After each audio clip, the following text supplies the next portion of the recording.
Learning page চ্যানেলে তোমাদের সবাইকে জানাই স্বাগত। আজ আমি তোমাদের দশম শ্রেণীর ইতিহাসে দ্বিতীয় অধ্যায় সংস্কারের বৈশিষ্ট্য পর্যালোচনায় 2 নম্বরের প্রশ্ন তোমাদের 2-4 প্রশ্ন আমি তোমাদের দেব। চলো শুরু করি।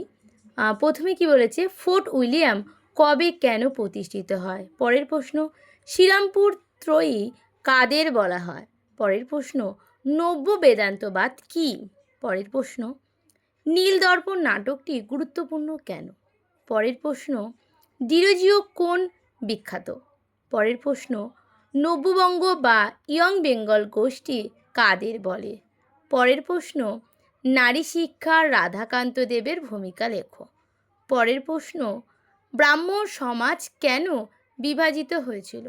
পরের প্রশ্ন, মেকলে মিনিটস বলতে কী বোঝো? পরের প্রশ্ন, উডের ডেসপ্যাচ বলতে কী বোঝো? পরের প্রশ্ন, নব্য বিধান কী? পরের প্রশ্ন, কাদম্বিনী বসু গঙ্গোপাধ্যায় কেন স্মরণীয়?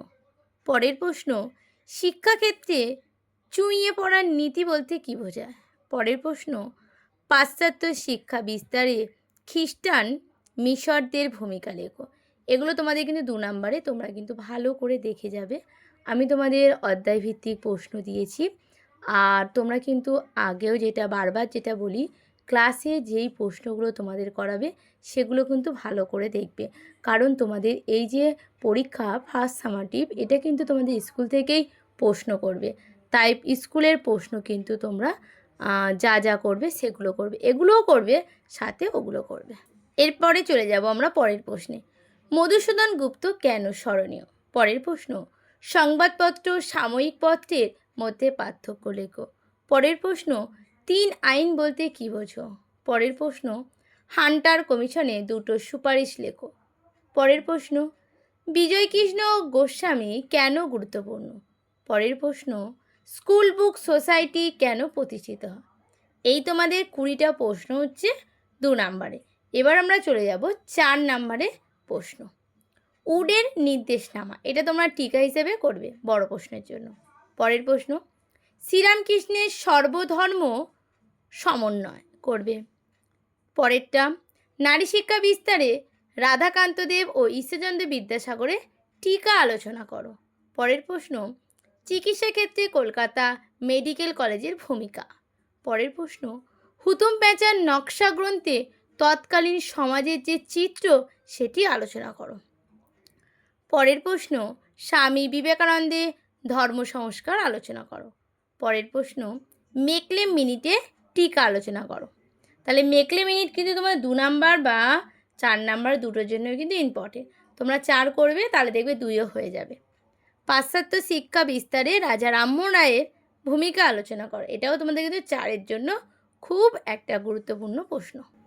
পরের প্রশ্ন, ধর্ম সংস্কার আন্দোলনে ব্রাহ্ম সমাজের ভূমিকা আলোচনা করো।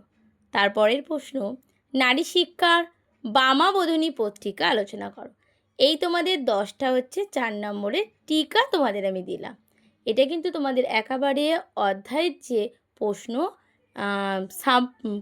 ফার্স্ট সামাটিভ বা টেস্ট অ্যানুয়াল সবার জন্যই কিন্তু এই প্রশ্নগুলো তোমাদের বাছাই করে দেওয়া। এবার আমরা চলে যাব 8 নম্বরের প্রশ্ন, শিক্ষা বিস্তারে প্রাচ্য ও পাশ্চাত্যে বিতর্ক কি? উচ্চশিক্ষা বিস্তারে কলকাতা বিশ্ববিদ্যালয়ের ভূমিকা। এটা কিন্তু খুব ইম্পর্টেন্ট একটা প্রশ্ন, বারবার তোমাদের পরীক্ষায় দেয়, তাই তোমরা কিন্তু এটা খুব ভালো করে করবে। পরের প্রশ্ন, বাংলার সমাজ সংস্কারে ব্রাহ্ম সমাজের ভূমিকা এবং ব্রহ্ম সমাজের বিভাজন আলোচনা করো। পরের প্রশ্ন, বাংলায় নবজাগরণ এবং এই নবজাগরণে সীমাবদ্ধতা আলোচনা করো। এটাও তোমাদের কিন্তু খুব গুরুত্বপূর্ণ একটা প্রশ্ন। পরের প্রশ্ন, বিধবীয় আন্দোলনের বিবরণ দাও। এক্ষেত্রে বিদ্যাসাগরের যে সাফল্য সেটা আলোচনা করো, অথবা দিয়ে অর দিয়ে একই প্রশ্ন ঘুরিয়ে তোমাদের দিতে পারে, সতীদাহ প্রথা বিরোধী আন্দোলনের বিবরণ দাও। এক্ষেত্রে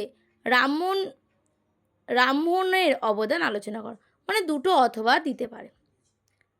আজকে তোমাদের এই পর্যন্ত। পরের দিন আমি পরের অধ্যায় নিয়ে চলে আসবো। যদি তোমাদের ভিডিওটা ভালো লেগে থাকে একটা সাবস্ক্রাইব, লাইক আর কমেন্ট করে জানাবে কেমন হয়েছে, আর বন্ধুদের মধ্যে অনেক শেয়ার করবে।